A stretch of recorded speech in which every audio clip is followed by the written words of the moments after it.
Hi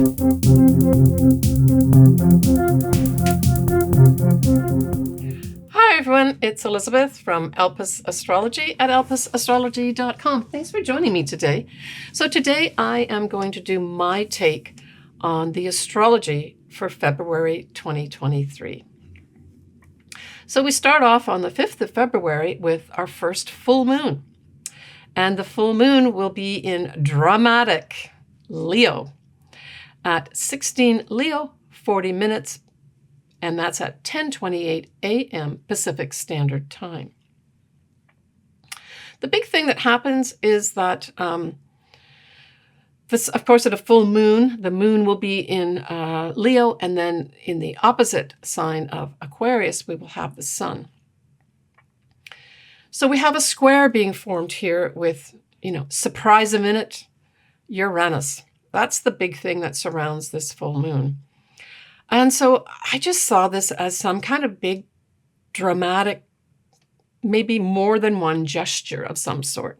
Now, on an individual basis, if you've got something, say, around, say, an ascendant or a sun, around the 16-degree mark of Leo, that square with Uranus could bring in some kind of sudden, like a sudden break up in a love partnership, because Leo rules that. It can also bring some kind of big change your way. I mean, we always seem to associate squares with challenges and real difficulties. And for sure, the direct translation of that is that they're challenges. But when I saw this, because Leo is all about, creativity and potentially some drama, and living life large, taking risks in loving the person that you want to love and not being afraid to go after your love. I don't know. I saw this more as a collective big surprise regarding somebody. Now, Leo can rule royalty and the rich and famous. So it could be that some surprising coupling comes up around this full moon in Leo. So that's kind of what I translated after kind of meditating on it. But certainly we can take it down to brass tacks and say that it's a square. So if you have something around the 16, 17-degree mark of Leo, there may be some surprises. And I would say unexpected surprises. But I don't think it has to be bad. Because Leo is very much a sign of true love and creativity. I just saw there might be some breakthroughs with regards to some kind of creativity of some sort. Okay. The other thing that the sun and moon do is they trine a now direct Mars, still in Gemini. And so this says forward movement, especially with regards to communications, right? So this, on an individual level, it might be some folks get the green light to start a writing project or to start some kind of communications are initiated, that you're able to do that at this time. It can, for others, bring something to a conclusion because this is a full moon. But it could just as easily, because of the Mars retrograde and the Mercury retrograde that we had in January, this could just as easily be, like, as I said, even though it's a full moon, it's an ending of the delays that we had in January, and we can now move forward with our communications. This would include, signing contracts, all sorts of things like that. Everything starts happening, right? Now, I know we still have to have Mars and Mercury come out of shadow, but the benefit is that we can feel the energy moving forward here. The other thing that happens at this full moon is we have a lovely sextile between Mercury and Neptune. And so this feeds into that whole thing I spoke about at the beginning, which is creativity. I see this as an opportunity to dream, to create very inspirational music or poetry. It could be writing too, for that matter. So this is all around this full moon. I think this full moon is going to bring, on an individual basis, some surprising opportunities to be highly creative and to be really inspired by them. And in fact, there may be some folks that deliver some truly inspirational messages to the public. All right, the 9th of February, we have Venus sextiling Uranus. These are just opportunities to fall in love, instantly. Uranus will be giving Venus opportunities to instantly fall in love, to come into money unexpectedly. So Uranus has the unexpected, surprising, sometimes shocking energy, and Venus rules things like money. It rules our values too. It rules females, and it also rules love. So all those areas could be up for some folks for some kind of surprising opportunity. That's the 9th of Feb. The 10th of February, we have Mercury conjuncting Pluto. And a direct translation of this is very powerful messages. And I see that this is going to be probably government officials, like in the collective here, delivering some powerful message of some sort, or maybe more than one government doing that. It can also be a time when things are uncovered. So Pluto can represent, secrets and the underworld. So this could bring to light, shed some real light on some kind of secret that has been going on behind the scenes. Maybe even some secrets with government officials that are brought to light at this time. On an individual level, this could have some folks writing or communicating very powerfully at this time. I guess the only caution would be, be careful with the intensity of your words, because you're going to be more prone to have intense thoughts, as well as wanting to speak in a powerful way. Just make sure they're not attached to something that makes people feel very uncomfortable, right? On the 16th of February, we have Venus conjunct Neptune at 24 degrees of Pisces. Well, this is just a tremendously romantic day. If you want to, speak some sweet nothings to your loved one, this is it. For other folks, you may meet your soulmate this day. That's what Venus conjunct Neptune is. Neptune is the higher octave of Venus, so together they're vibrating at a very high level from a love standpoint, right? It's also great compassion. Others may be feeling that, great compassion for people. On the 18th of February, we have Mercury sextiling Jupiter, which is at 9 degrees of Aries. So with Mercury being at 9 degrees of Aquarius, sextiling that Jupiter, this is just opportunities to get our messages out there. I thought too, also with the Mercury in Aquarius, I thought literally this is messages from potentially outer space, some new discovery of some sort. Yeah, that was a direct intuitive hit for me. All right, so our new moon in February 2023 will be at 0 Pisces, 22 minutes on the 19th of February at 11:07 p.m. Pacific Standard Time. We will have the sun and the moon, because at a new moon, both of them are together, will be conjuncting Saturn, but Saturn is going to be at 28 degrees of Aquarius in a different sign. Doesn't matter. It's still within a couple degrees.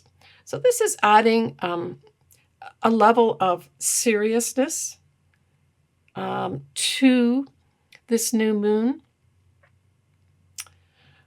But I also thought, because Saturn represents karma in many ways, and so does the 12th house, which is ruled by Pisces, so the sign of Pisces, I thought this was kind of like a new start to do with our collective karma. And I think this is going to play out for different people in different ways, but certainly a new moon in Pisces asks us to be very spiritual. So this is our spiritual side of ourselves. It's also great compassion. It's agape love. So the highest love for all the people. And because Aquarius rules people, that's why I got this whole restart of our karma, generally speaking. And that's what I'm getting in this message. Now let's look at what else is going on at this new moon. So, of course, Happy New Year to all my Pisces viewers, because this is your new kickstart to the year. We have Mercury sextiling Chiron, and we have Venus sextiling Pluto at that 29-degree mark. That's important. But because Pluto's at that 29 degrees, Pluto has full power at this time. And so I think that ties in nicely with what I just spoke about and our collective karma. I think this Venus sextiling Pluto at 29 degrees is a very powerful time for a few things. A powerful time for love, for sure. Transformational love, opportunities. So if you've got something, especially say your own Venus at 29 degrees of Capricorn, this could be a time of true transformation with regards to your love, but it could also be transformation of your money.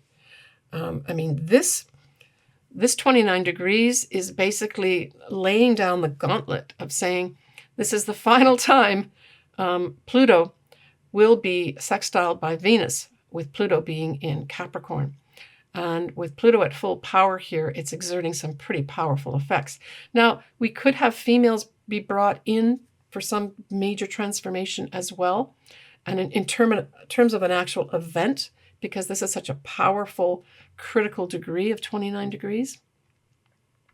But it could have us collectively, truly, collectively, changing how we value things, transforming what we value. And certainly I think a lot of us have gone through a better change in our values and what we value and how we value as a result of all this period we had, the pandemic, right? Et al. Okay, I just see this as a lovely new moon, very powerful, powerful changes for karma, collectively as well as individually. And certainly a transformation of our values. And I didn't talk about the Chiron part here with Mercury sextiling. This is good news about our healing and our health. Maybe we'll have some good news coming out in the press or on the internet or on the news regarding healing collectively here. New ways of healing too. That's the other thing this could bring in. All right. The 23rd of February, we have Mercury in Aquarius squaring Uranus. So this is going to say some jarring news of some sort is going to be coming in at this time. Now, it can also bring in messages about the shaking of the earth too, right? Because Uranus being in Taurus can shake literally the earth right at this time. So there could be some not so great news about our earth shaking. That could come in around the 23rd of February too. But just on a general level, it's just some jarring news comes in. Now, Mercury is in Aquarius, so it could be some jarring news comes in from outer space, with all the new things that we have happening up there now. On the 28th of February, we have Saturn going to 29 degrees, but in Aquarius. So we've got Saturn at full power here too. And I think that this is going to be the last sort of couple weeks where Saturn will be in Aquarius, trying to exert its power through, trying to present the old guard in a new way. It's like the emperor isn't wearing any clothes type thing. That's what I got with this lineup. Certainly Saturn is a 30-year cycle, so it's going to be another 30 years once we get to mid-March this year that Saturn will be back in Aquarius. So this I see as a real tie-up. This could signal, I would say, maybe some people in power, some old institutions their final last gasps, where we see the final changes that need to happen with regards to the old guard happening at the end of February here. Because don't forget, mid-March, we will then have Saturn going into lovely, compassionate, dreamy Pisces. And I'll talk more about that in a later video as well. Okay, when we look at March, just to give you a little peek into March, we have our full moon is going to be at 16 degrees of Virgo. Our new moon is going to be at 0 degrees, 50 minutes of Aries. And we will finally have that Mars in Gemini out of shadow. Okay, so I'm going to tie up this video by going into each of your ascendants and or sun signs. Okay, so for Cancer, you have that Leo full moon in your second house. So this could have, for some Cancers, some income ending for some reason at this point.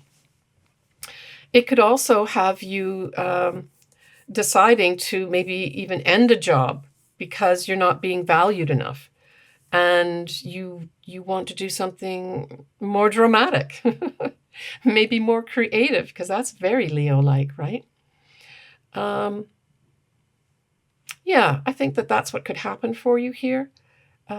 Just because it's a full moon doesn't mean it's all going to be bad, but there could be some unexpected element that comes in here that stops one form of income, and maybe that's to open up something new for you, later on. And don't forget that second house is also going to be where the Venus in Leo is going to be by retrograde and direct motion, right? So something may be activated here for you regarding income that plays out more concretely when we have Venus in Leo, whether it's by retrograde or direct during the summer time period. Yeah. That new moon in Pisces is going to be trining your sign, and it's going to be in your 9th house of travel. So for some Cancers, they are going to be making some plans here to take a nice trip, maybe on the water or by the water. That's very Pisces. For others, it may have a new start regarding maybe an advanced degree. It may have others deciding to finally publish the work that they've been working on and get a book published at this time. For still others, there may be a new start with regards to some kind of legal matter. And this is a trine, don't forget, so it's a positive effect of some sort.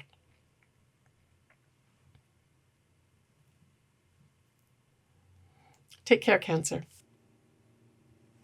Okay, so that's my wrap up for February 2023. I did just want to mention a couple other things, like as a general energy that's going on in February. So we have Jupiter is in Aries, and it will be in Aries from 8 to 11 degrees of Aries for the month of February. And that will be affecting directly and favorably the fire signs. So I just wanted to remind you of that, and that's a 12-year cycle. So every 12 years we will have Jupiter going into Aries, but it moves fairly quickly. By mid-May, that Jupiter is going to be in Taurus, and then directly affecting, it'll affect all signs, but in terms of favorable energy, it'll be the earth signs. So enjoy that, Leos, Sagittarius, and Aries, especially Aries, where you've got that pulsating energy that's asking you to grow and to give you benefits. I think that's important. So by the time we come into March, and I will talk about this in more detail, we're going to have Saturn leaving Aquarius, yay, and then we're going to have Pluto arriving in Aquarius. So I think that's interesting. And I've made a video about the Pluto going into Aquarius. I'll leave the link down below, and I go into all the ascendants and sun signs as well, should you want to take a listen and a look at that video. All right, I'm sending everyone lots of love. Good luck in wrapping stuff up at the full moon. Let it go. and starting a whole new time for yourself, especially regarding spirituality and compassion, when we have that new moon in Pisces on the 19th of Feb. Take care. Bye for now.